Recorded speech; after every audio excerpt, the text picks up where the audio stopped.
Selamat pagi, selamat siang, selamat malam.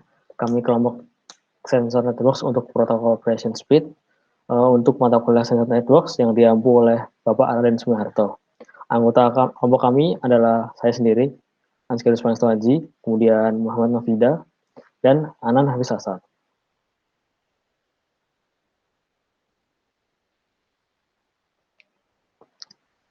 Apa itu Sensor Networks?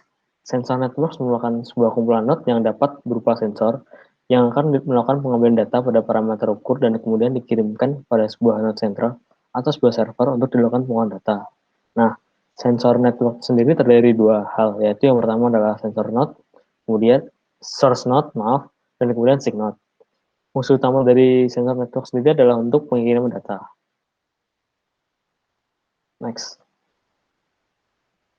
Protokol speed sendiri memiliki tiga jenis layanan komunikasi. Yang pertama yaitu unicast biasa. Tipe komunikasi ini merupakan tipe komunikasi untuk mendeteksi beberapa aktivitas yang perlu dilaporkan ke pemancar. Yang kedua adalah multicast area. Ke jenis layanan komunikasi ini merupakan jenis komunikasi yang memiliki jalan routing yang berbeda, di mana titik akhirnya berupa area dibandingkan titik akhirnya berupa individu. Kemudian yang terakhir adalah area anycast, merupakan jenis komunikasi yang sering mengukur informasi yang redundant, di mana pada suatu situasi cukup memiliki node tertentu di suatu area yang merespon. Next. Dalam merancang komunikasi dengan menggunakan protokol speed, diperlukan syarat tertentu dalam merancangnya. Nah, syaratnya ini berupa yang pertama adalah stateless architecture, yang kedua adalah real-time guarantee, yang ketiga adalah QoS routing and congestion management, yang keempat traffic load balancing, yang kelima localized behavior, kemudian yang keenam dan yang terakhir adalah loop free routing. Next. Kemudian komponen dalam protokol speed sendiri terdiri pertama dari API, kemudian yang kedua adalah Network Beacon Exchange, kemudian yang ketiga adalah estimasi penerimaan delay, yang keempat adalah Stateless Geographic Non-Deterministic Forwarding Algorithm atau SNGF, kemudian yang kelima adalah Neighborhood Feedback Loop, kemudian yang keenam adalah routing ulang dengan tekanan balik, yang ketujuh adalah Gap Pressure Rerouting, dan yang terakhir adalah yang ke-8, last mile local flooding. Next. Kemudian speed sendiri digunakan untuk efisiensi daya. Nah, bagaimana solusi efisiensi daya menggunakan speed? Yang pertama itu adalah dengan optimisasi energi di tiap node untuk mencegah penipusan energi dengan menyeimbangkan beban tiap node. Dengan teknik ini dapat menghindari partisi energi dan menambah lifetime tiap node. Speed protocol dapat memproteksi tiap node dengan menggunakan energi yang sedikit untuk menghindari kehabisan energi dan memiliki energi lebih. Langkah pertama dengan mengetahui sisa energi tiap node, kemudian dibentuk fungsi bobot untuk menentukan routingnya. Next. Kemudian yang terakhir, ini adalah rule dari efisiensi energi dengan menggunakan protokol speed. Yang pertama adalah tiap node dan node tetangga terbentuk, kemudian kedua adalah perubahan suar, kemudian tiap node mengandung informasi dari node tetangga. Ketiga, berdasarkan informasi, nilai fungsi bobot dikalkulasikan untuk tiap node. Dan yang keempat dan terakhir, lompotan selanjutnya dipilih berdasarkan nilai tertinggi di fungsi bobot untuk mengirim paket data. Selanjutnya adalah akan dijelaskan oleh Novid.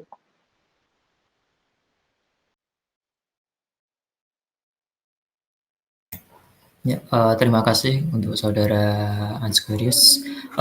Di proyek ini kami menggunakan MATLAB untuk simulasi dari protokol speed. Di simulasi ini kami menggunakan ketentuan sebagai berikut. Node yang digunakan sebanyak 13 buah. Kemudian untuk luas area untuk simulasinya sebesar 15.000 meter persegi. Kemudian untuk jarak transmisi sinyal sejauh 10 meter. Kemudian frekuensi yang digunakan adalah frekuensi Wi-Fi 2,4 GHz yang memiliki panjang gelombang sebesar 12,5 cm. Nah, kita langsung ke program MATLAB-nya. Dapat dilihat sendiri Di program MATLAB ini terdapat 4 file, di mana file pertama adalah main programnya, kemudian ada objek untuk menentukan objek node di area, kemudian ada hole detection. Di sini dia berfungsi untuk menentukan area mana yang tidak terjangkau oleh transmisi dari node tetangga. Kemudian untuk circle ini untuk sebagai penanda node-nya. Nah, di sini ada inisiasi dari yang ketentuan yang kita tentukan di awal, yaitu n atau jumlah node-nya ada sebanyak 13. Kemudian untuk area ada 100 kali 150 meter atau 15.000 meter persegi. Untuk T range-nya atau transmisi range-nya sebesar 10 meter. Kemudian untuk lambda atau panjang gelombang 0,125 meter karena kita menggunakan frekuensi sebesar 2,4 GHz. Kemudian ada fungsi untuk menempatkan node di iterasi pertama. Nah, di iterasi pertama kita tentukan node-nya secara random. Nah, setelah diletakkan sejumlah 13 node, kemudian dari 13 node tersebut dicari area yang tidak terjangkau oleh node yang lain atau disebut dengan hole detection. Kemudian setelah dilakukan hole detection, maka akan ditemukan error. Nah, dari error tersebut akan dihitung dengan fitness function untuk menentukan nilai paling optimal dalam menentukan jarak tiap node-nya. Nah, setelah dilakukan penentuan fitness function yang paling optimal tersebut nanti akan digunakan untuk menentukan area baru yang digunakan untuk penentuan node-node-nya. Nah, kemudian setelah itu langsung ke simulasinya, kita run. Nah, seperti ini.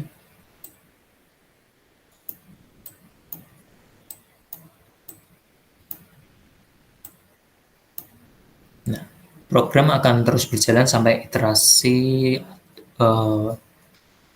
sesudah mencapai nilai optimalnya yang akan dijelaskan oleh saudara Anan Hafiz. Ya, terima kasih kepada saudara David. Nah, untuk hasilnya yang pertama ini adalah tadi yang sudah dijelaskan David itu inisialisasi node atau kondisi awal node sebelum dilakukan optimasi itu masih berantakan. Lanjut.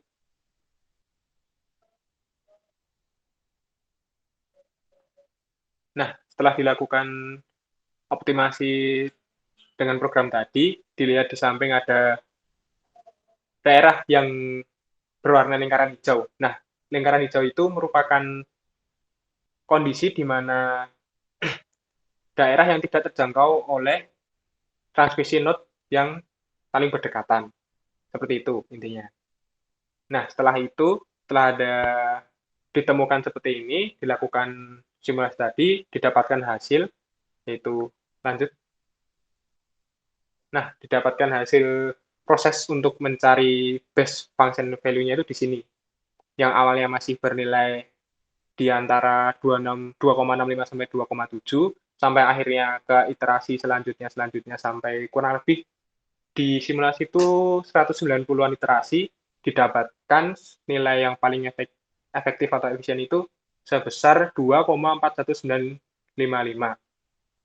Nah, ini merupakan jarak antar node yang paling efisien. Seperti itu. Nah, setelah didapatkan jarak yang paling efisien tadi, node akan disusun ulang. Nah, node yang telah teroptimasi adalah sebagai berikut, seperti di gambar, dengan area yang tadi disebutkan. Seperti itu. Jadi ini merupakan hasil akhir dari simulasi kami. Lanjut.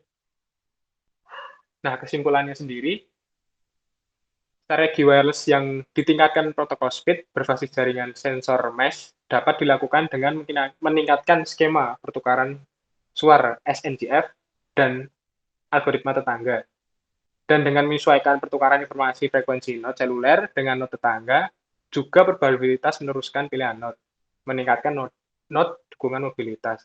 Nah, speed sendiri menggunakan protokol umpan balik lokal untuk menjamin delay antar node dalam keadaan stabil dan kombinasi geographic forwarding dan tekanan balik untuk membatasi lompatan pada tiap hop dan bereaksi terhadap perubahan beban dan kecepatan. Yang terakhir adalah pemilihan QoS mempertimbangkan 3 parameter, yaitu delay, energi, dan kecepatannya sendiri. Speed protokol memperlihatkan pendistribusian energi konsumsi di node dalam routing yang menjaga tiap node dari kekurangan energi dan mencegahnya agar tidak cepat rusak. Hal ini mengakibatkan lifetime dari network yang di routing menggunakan protokol speed akan memiliki daya tahan yang cukup meningkat. Seperti itu. Lanjut. Nah, ini adalah daftar pustaka atau sumber-sumber yang kami gunakan. Ada 3 paper sendiri. Begitulah presentasi dan simulasi yang bisa kami lakukan dan kami sampaikan. Kurang lebihnya mohon maaf. Selamat jumpa.